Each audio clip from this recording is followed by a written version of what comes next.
Welcome to the Renaissance Spirit.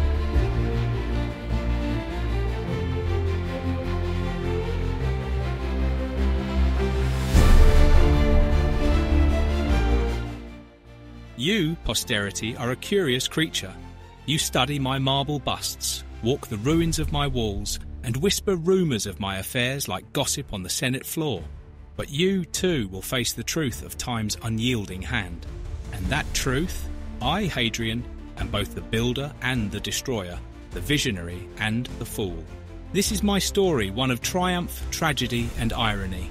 But oh, don't be fooled by the sheen of my so-called accomplishments. By the end of this tale, you might wonder, was any of it worth it? Born in 76 AD, in the unassuming yet noble backwater of Italica, I was the son of a soldier and nobleman, just another provincial boy with a flair for rhetoric and a thirst for knowledge. From my youth, I was groomed for greatness, though never coddled. My father died when I was but 10, leaving me under the guardianship of none other than my cousin, the great Emperor Trajan. Yes, Trajan, the conqueror of Dacia, the hammer of Rome's enemies. Trajan, whose shadow I never quite escaped, no matter how far I travelled or how high I climbed. Lucky me. Oh, and how we were a family of contradictions. Trajan, the warlord, barely looked me in the eye half the time, yet I became his heir, his chosen son. Though many say he never quite made the choice himself. I was known as a Greekling, more interested in philosophy than swordplay, more at home with scrolls than shields. It irked my guardians. They preferred a soldier, not a thinker. But you know what they say about expectations, how they often make fools of us all.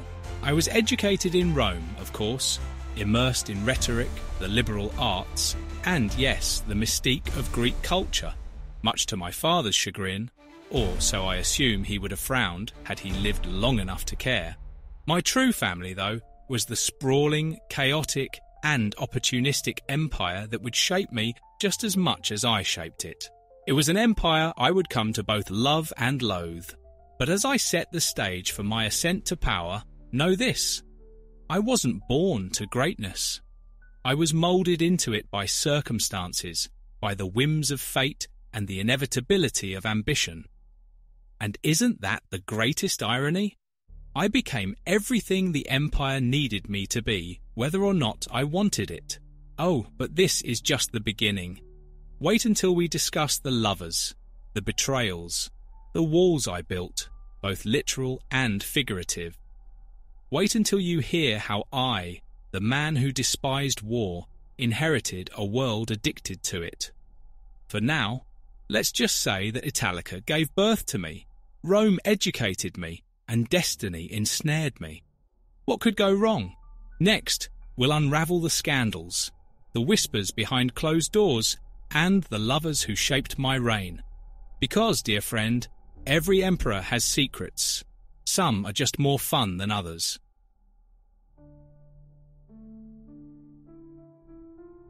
Oh, you thought emperors were all about triumphal arches and glorious campaigns? Please, behind every emperor's facade lies a messy web of desires, whispers, and secrets that historians can barely piece together. And mine? Oh, mine were particularly scandalous, weren't they? Yes, I hear the chatter Hadrian, the emperor with a taste for beauty and intellect alike, the one who, in the throes of political intrigue, found solace in the arms of men. It wasn't truly shocking in ancient Rome, but for an emperor? I suppose, but only to those who've never experienced the weight of an empire on their shoulders. Now let's get something straight. Power? It does strange things to desire. When you're poised to rule the known world, the expectations of proper behaviour seem laughable.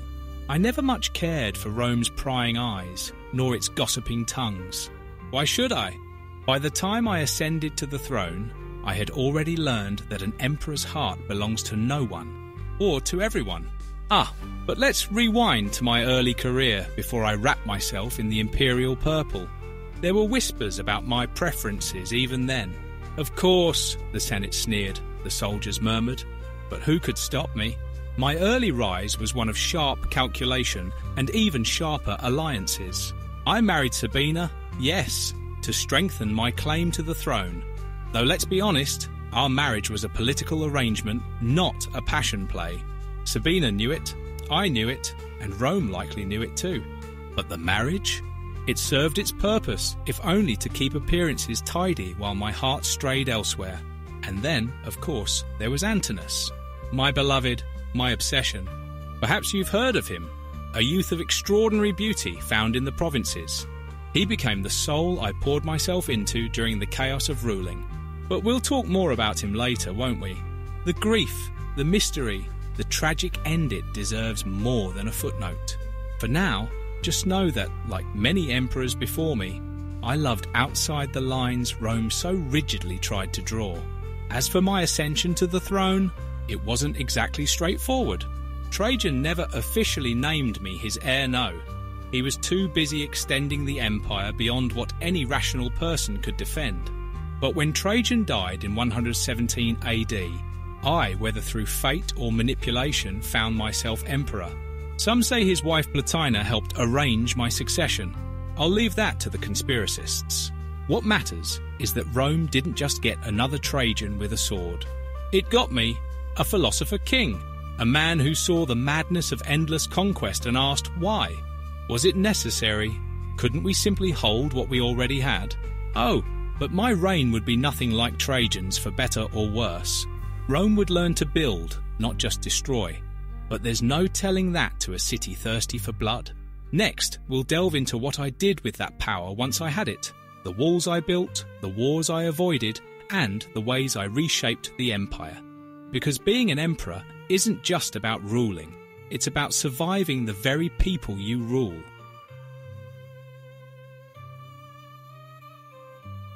So here I was, Emperor of Rome, a title forged in blood, betrayal, and more scheming than even a Caesar could stomach.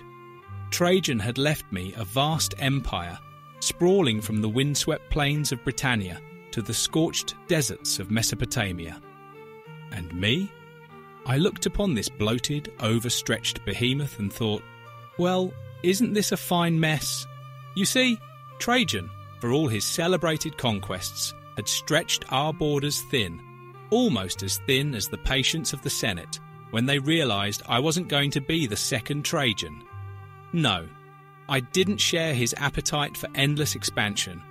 What was the point of conquering new lands if we couldn't even manage the ones we had? Instead, I became Hadrian the Builder. My reign would be about boundaries literal, metaphorical, and philosophical. You've heard of my famous wall, yes? The great stone serpent slithering across Britannia, separating Roman civilization from the untamed barbarians of the north. Hadrian's Wall, a monument to my pragmatism and perhaps my fear. Oh, I can hear your sneers from across the centuries. Yes, I built walls instead of launching campaigns. Yes, I shrunk the empire's borders instead of expanding them. Call it what you will, cowardice, caution, or genius.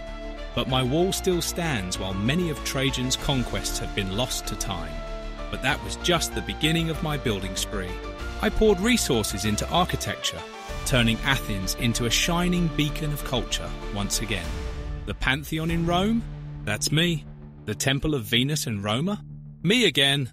I erected monuments not to my ego, well, perhaps just a little, but to a future I believed could last.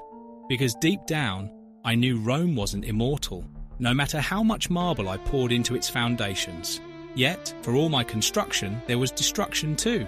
And this brings us to the other contrast with my predecessor. While Trajan had fought against Rome's enemies abroad, I found myself battling uprisings from within. The Jews of Judea, for example, they rebelled against my policies, particularly my attempt to remake Jerusalem into a Roman colony. I thought it was a brilliant idea. What better way to bring Roman civilization to the east? They disagreed, violently. The resulting conflict was brutal. Let's not sugarcoat it. I crushed them without compassion. Perhaps the philosopher in me wanted peace, but the emperor knew when to wield the sword. And so, I became a paradox.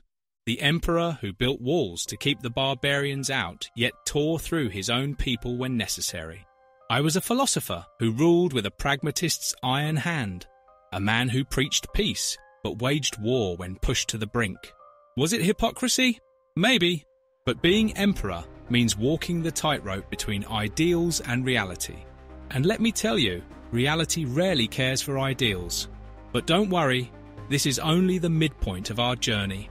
Next, we'll speak of the end, that great final act we all must face. How did I, a man who despised war, die? Did I get the peaceful end I so desperately desired?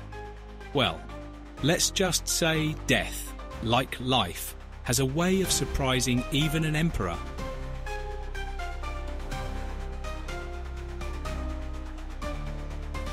Ah, death, the one thing even an emperor cannot conquer.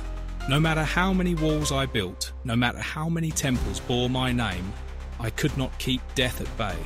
You'd think that being emperor might entitle me to some sort of leniency from the fates or fortuna, but no, they don't care for titles. They come for all of us in the end, dragging kings and peasants alike into their eternal quiet. It was 138 AD. I was in my 60s, though you'd hardly recognise me from the statues I left behind. Those polished marble figures, the ones that look so commanding, so godlike, they hide the truth. By the end, I was a wreck. My body had betrayed me. I was tormented by a slow, relentless illness, one that gnawed at my lungs and sapped my strength. They called it dropsy, a cruel condition that bloated my body as though mocking the slim, youthful man I had once been. It seemed fitting in its irony. Hadrian, the man who fortified an empire, now watching his own body crumble from within. Oh, how the gods must have laughed. But let's not romanticize it. There's nothing noble about slowly suffocating. I raged against it, of course. Tried everything. Baths, treatments, sacrifices, you name it. I even considered ending it myself. Yes, me, the Emperor of Rome, contemplating the coward's way out. I told my servants to bring me a sword. They refused. Loyalty, I suppose. Or maybe they just didn't want to be blamed for an emperor's death. Can't say I blame them. So, there I lay, forced to live in the prison of my own decaying body. And yet, even in those final days, I was still emperor. Still had to act like it. I had to make a choice. Who would follow me? After all, Rome must have an emperor, even if the current one can barely breathe. I had no children of my own. Not for lack of trying, mind you, but Sabina and I had other priorities, let's say. So, I adopted Antinous Pius, a safe choice. Conservative, unassuming, a man unlikely to undo what I had built. But there was a catch. I forced him to adopt two heirs of his own, one of whom was the future philosopher king Marcus Aurelius. Yes, I laid the groundwork for the golden age that came after me, just as I planned. See, even in death, I still had a few stratagems and foresight up my sleeve. Eventually, I died in Baiae, far from the grandeur of Rome, and not exactly in the peaceful repose I had envisioned. Oh, but don't mourn too much for me. Death, like everything else, is a part of the cycle. I had built my legacy already. My monuments would live on. My policies would shape Rome long after my ashes had cooled. But it's funny, isn't it? I spent so much of my life trying to control everything, build walls, crush rebellions, shape the future only to realise in my final moments that I controlled nothing. The universe was always indifferent to my plans. But we're not done yet. Next, we'll talk about what I left behind. Did my reign mean anything? Or was it just a grand display of vanity, like so many before me? Ah, that's the question, isn't it? Stay tuned, posterity. The Emperor's not quite finished with you yet. Legacy. Funny word, isn't it? We emperors spend our entire lives trying to build one brick by brick, decree by decree, war by war. And when we're gone, we have no control over it. History writes our stories with its own crooked quill, and sometimes it writes us in ways we'd never choose. But I digress. You want to know about my legacy, don't you? Was I a good emperor? Or just another name in the endless parade of tyrants, demagogues and dreamers who ruled Rome? Well, it depends who you ask. Let's start with my buildings. Yes, my beloved monuments. Hadrian's Wall, that grand boundary meant to keep out the wild tribes of Britannia. It still stands, at least in part. What a symbol it became. Not just of Rome's reach, but of its limits. Oh, don't get me wrong, it was practical at the time, a necessary evil. But now it's a reminder that even the greatest empires can only push so far before they need to retreat, regroup, and defend what's theirs. I may not have conquered new lands like Trajan, but I gave Rome something far more valuable: stability. That's a legacy whether you like it or not. And then there's Antinous. Ah, my beautiful Antinous. I made him a god, built cities in his name, raised statues to his likeness. Some call it an indulgence, others call it a love story for the ages. Either way, the Antinous cult outlasted me, spreading through the empire like wildfire. The man I loved became a symbol of beauty, of youth, of devotion. But here's the twist. Even as his name endured, my critics couldn't help but use it against me. Hadrian, the emperor who let his heart guide his policies. They say I mourned him too publicly, too extravagantly. Perhaps, but grief is a funny thing. It can make even emperors human. My reforms, however, are what really mattered. I streamlined Roman law, making it easier for the provinces to operate under our control. I toured the empire, not as a conqueror, but as a ruler who cared about the people, as civitas and civic virtue still lived on in our hearts. Does it live in yours? I modernised our armies, consolidated borders, and left Rome stronger than I found it. That is my legacy. I might not have waged endless wars, but I ensured that Rome didn't crumble under the weight of its own ambition. I was a ruler of peace, not of expansion. But let's not get carried away. I wasn't perfect. Far from it. I butchered the Jewish rebellion with a ruthlessness that haunts me. I rebuilt Jerusalem as a Roman city, yes, but at what cost? The scars of that decision still run deep, even now. And maybe I clung too tightly to power, hanging on longer than I should have. But isn't that the burden of an emperor? To balance wisdom with cruelty, hope with despair? I did what I had to do to keep Rome intact. And so here we are, centuries later, debating my worth. Was I a good emperor? A bad one? Is there any such thing as a good emperor when the lack freedom, equality, and democracy are the costs? But let me offer this. I was human. I loved, I lost, I built, I destroyed. I was a man who walked a tightrope between idealism and reality, and sometimes I slipped. But more often than not, I kept my balance. So my dear posterity, as you tour the ruins of what I built, Hadrian's Wall, the Pantheon, my villa at Tivoli, know this. I tried. I tried to give you something lasting, something that would endure the sands of time. And if my legacy feels complicated, that's because it is. But isn't that true of all of us? But we're not quite done yet, are we? Next, we'll tackle the final question. Was it all worth it? Was my reign, with all its triumphs and failures, worth the cost? Spoiler alert. I'll give you my answer, but you may not like it.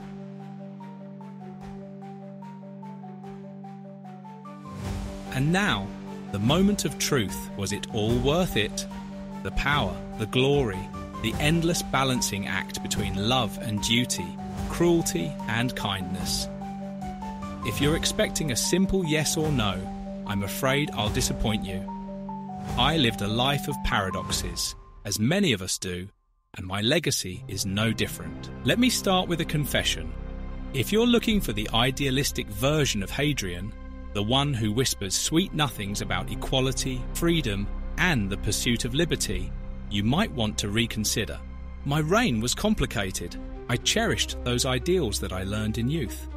I knew the value of peace, yet I waged ruthless campaigns. I celebrated diversity across the empire, yet I crushed rebellions without mercy. My love for Antinous was pure, but my governance often involved cold pragmatism. So was it worth it? Depends on what you're measuring. Let's talk about Rome itself. The eternal city, they call it. I protected her, fortified her, kept her stable when chaos threatened to topple all we'd built. That, my dear friends, was no small feat. The empire was vast, so vast that it was often on the verge of buckling under its own weight. My decision to focus inward rather than outward expansion? A masterstroke, if I say so myself. Hadrian's wall may not have stretched across continents, but it was symbolic of something greater. Restraint. Knowing when to stop, when to pull back, when to fortify. And Rome endured because of it. Then there's the matter of the people. Yes, the people, the beating heart of any empire. Despite what some would have you believe, I cared about them. I travelled the empire, speaking to its subjects, enacting laws that protected their interests, even if they sometimes hated me for it. I believed in a sort of equality, not in the idealistic sense you might dream of, but in practical terms. Everyone in the empire, from Rome to the farthest provinces, deserved a chance to thrive. And while my actions might not have always seemed compassionate, they were driven by a sense of fairness and balance. Now, democracy? Don't make me laugh. True democracy would have torn the empire apart faster than any foreign invader. Liberty? Freedom? Nice words, certainly. But in an empire the size of Rome, they're luxuries we couldn't afford. My reign was about stability, about making sure Rome didn't fall victim to its own ambitions. I upheld a kind of order, a structure that allowed the empire to function, even if it meant curbing some freedoms along the way. But isn't that the price of power? Of keeping peace? So, was it worth it? Yes and no. Rome survived because of me, of that I'm certain. But my personal life? My love for Antinous? My health? Those were all sacrifices on the altar of empire, and I'd be lying if I said I didn't have regrets. Who doesn't?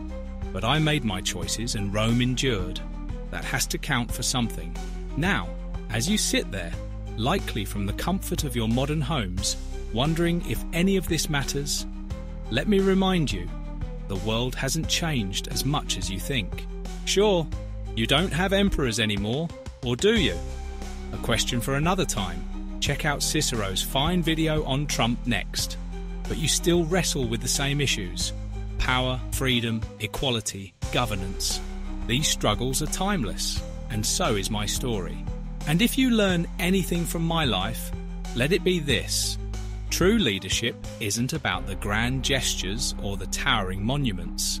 It's about making the tough choices, the ones history will judge you for, rightly or wrongly, and living a life ruled by temperance, patience, reason and compassion. And before I take my leave, my dear friend, I'll leave you with something else. In all my travels, all my battles, and all my building projects, I realise something. We're all just trying to leave a mark on this world. For some, it's an empire. For others, it's a small act of kindness. So, when you visit the remnants of my legacy, the Pantheon, Hadrian's Wall, the villa at Tivoli, remember this: we're all architects of our own stories. Mine just happened to involve a lot more marble. Now, a bit of advice for those of you who fancy yourselves historians, adventurers, or just curious souls. If you wish to truly understand me, my triumphs, my failures, go see it for yourselves. Walk along the ruins of Hadrian's Wall, feel the stones beneath your feet, and imagine what it took to build it. Tour the Pantheon, a symbol of Roman engineering, and try to comprehend the genius behind its construction. And if you're feeling bold, start collecting ancient Roman coins. Hold in your hands the very currency that flowed through the empire. And perhaps you'll glimpse the weight of history as I once did. And before you go, I have one final message. Our channel, The Renaissance Spirit, is dedicated to exploring the grand pursuit of a just, equitable, and humanitarian world-lofty goals, I know, but ones I wish I had grasped more fully in my time. We cover everything from history, politics, and religion to personal development and social justice. And ancient Rome? Well, it's the perfect lens through which to view the modern world. There's nothing quite like comparing the triumphs and follies of my empire with your own. The Renaissance gave birth to the Age of Reason, but it also taught us the value of looking backward in order to move forward. Embracing truth, knowledge and compassion for humanity opens up the world, not just for you, but for all of us. The Renaissance spirit is more than a philosophy. It's a way of living, learning, and thinking. So subscribe, turn on notifications, and share your thoughts. You might just be surprised by how much you'll learn. And take the quiz. Let's see if you're a true Renaissance spirit. Vive Renaissance Spiritus! History isn't dead, it's just waiting for you to rediscover it.